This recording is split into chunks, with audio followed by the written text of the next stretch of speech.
empresarios y expertos de reconocida trayectoria que se reunieron para analizar, identificar desde diferentes perspectivas y campos de acción aquello que necesitamos para el país. Ahora vamos a dar paso a la señora María Isabel León, presidenta de la CONFIEP, quien nos hablará sobre la reconstrucción económica. Señora María Isabel, bienvenida, muy buenos días. Muy bien, buenos días. Un cordial saludo a todos los colegas de la cooperación alemana, de la red cameral, de las cámaras de comercio regionales y a todos los colegas que nos acompañan en este evento Enlace 2020. Ha sido muy satisfactorio escuchar las palabras de Jessica Rodríguez, presidenta de la Cámara de Comercio de Arequipa, que ha hecho una clara lectura del resumen de las propuestas con mención a diversos proyectos de impacto en el país, y también a lo mencionado por el presidente de ese plan sobre el trabajo que se va a hacer en las mesas coordinadoras para el Pacto Perú dentro del Acuerdo Nacional, donde estaremos sin duda presentes los empresarios también. Una pregunta que ronda en la cabeza de todos es: ¿cómo hacemos para salir de esta crisis económica y social que enfrentamos? Podemos armar fórmulas y estratégicas, y de hecho lo estamos haciendo, pero si no trabajamos de manera colaborativa, en consenso, sumando fuerzas en confianza, será difícil o tardaremos mucho más en recobrar nuestras fortalezas macroeconómicas que nos convirtió en el país más sólido de la región. Desde el sector privado y desde la CONFIEP, con el aporte de nuestros 23 gremios empresariales que representan diferentes sectores de la economía, hemos puesto a disposición del gobierno desde el inicio de esta situación de pandemia toda nuestra fortaleza, toda nuestra capacidad logística, de planificación, teniendo siempre como foco central el bienestar del ciudadano y el cuidado de la salud. Hemos presentado hace pocos días una pequeña agenda de reactivación que la hemos llamado 2020, documento que reúne cerca de 80 propuestas concretas y viables para el corto plazo que permitan reactivar la economía a través de las obras de infraestructura, sobre todo, que el país necesita. El pasado jueves 27 estuvimos en Palacio de Gobierno y le entregamos al presidente del Consejo de Ministros, Walter Martos, este documento que estimula la inversión privada y pública para empezar a devolver a esos 7 millones de peruanos que han perdido sus empleos, esperanza y tranquilidad.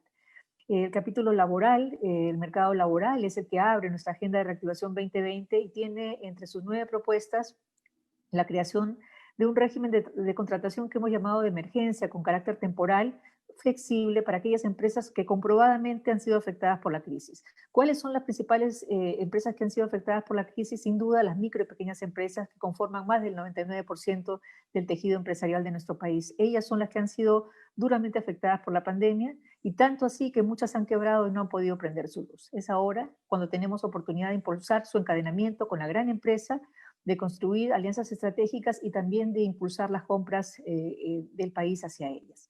Pero hay quienes piensan que el Perú se va a reactivar con propuestas populistas. Quieren hacer creer que el actual modelo económico ha fallado, lo cual no es cierto. La prueba está en que a lo largo de los últimos 30 años hemos visto cómo el Perú ha tenido un impresionante crecimiento económico. De tener 0 reservas internacionales en la década de los 80, hemos pasado a tener más de 70.000 millones de dólares, además de reducir la pobreza de un más de 60% a un 21%, aunque lamentablemente por esta pandemia vamos a elevar este porcentaje y llegar seguramente al ratio que tuvimos 10 años atrás.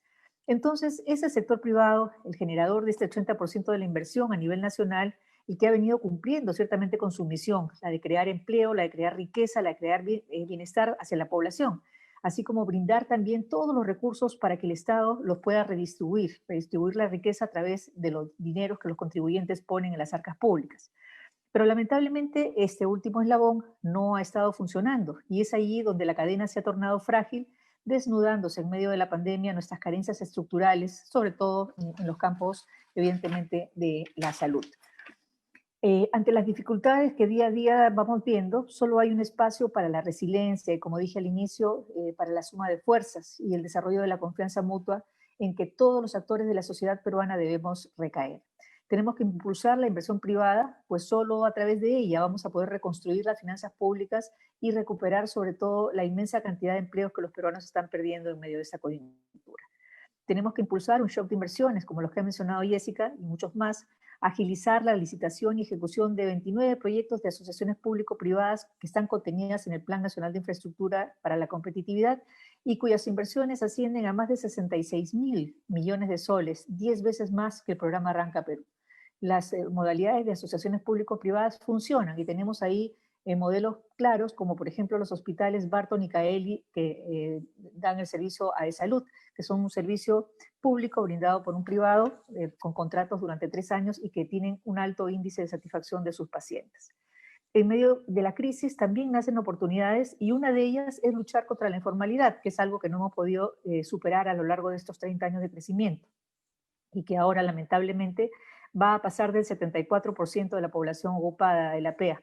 No podemos, ni el Estado ni el sector privado, dejar que más peruanos sigan trabajando sin protección y sin los derechos básicos. El camino es muy difícil, pero no es imposible, si de verdad hacemos lo correcto cuando nos ven y cuando no nos ven. Por lo pronto, desde la CONFIEP seguiremos impulsando la cadena de solidaridad que hemos iniciado desde el principio de esta situación de cuarentena, entregando miles de toneladas de alimentos y reforzando los sistemas también de salud pública, repartiendo también miles de metros cúbicos de agua hacia las poblaciones más vulnerables. Pusimos en marcha un fondo de emergencia, un comité de crisis para la alimentación que todavía no se ha detenido, y creo que las empresas privadas a lo largo del país han demostrado su enorme capacidad de solidaridad, que es lo principal que debemos resaltar. El sector privado seguirá comprometido con los procesos de reapertura y reactivación económica, donde el cuidado de la economía y de la salud forman un binomio perfecto y que no se puede dividir. Seguiremos de pie y no tomaremos asiento hasta ver que la rueda de la reconstrucción económica de nuestro país ha iniciado nuevamente su movimiento. Creemos que los peruanos unidos lo podemos todo. Muchas gracias. Muchas gracias, señora Marisabel León, por sus palabras y por su participación. Una pregunta para la señora Marisabel León.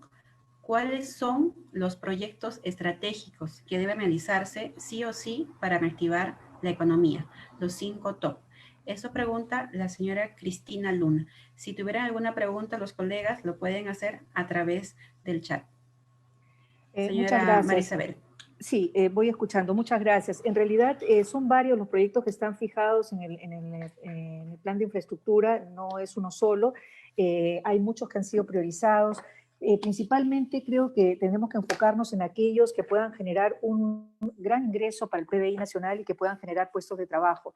Y sin duda nos referimos ahí a los proyectos de infraestructura, ¿no? Tenemos ahora el proyecto de Chavimochic 3, que implica más o menos 450 millones de dólares, la ampliación de la pista del aeropuerto y del aeropuerto Jorge Chávez en Lima, que son 1.500 millones de dólares, obras de cabecera, en realidad para abastecimiento de agua potable. Tenemos 23 cuencas solamente en la costa de nuestro país y podemos priorizar algunas de ellas para mejorar los riegos y la agricultura, y a eso suma cerca de 720 millones, más que Sigua sin duda.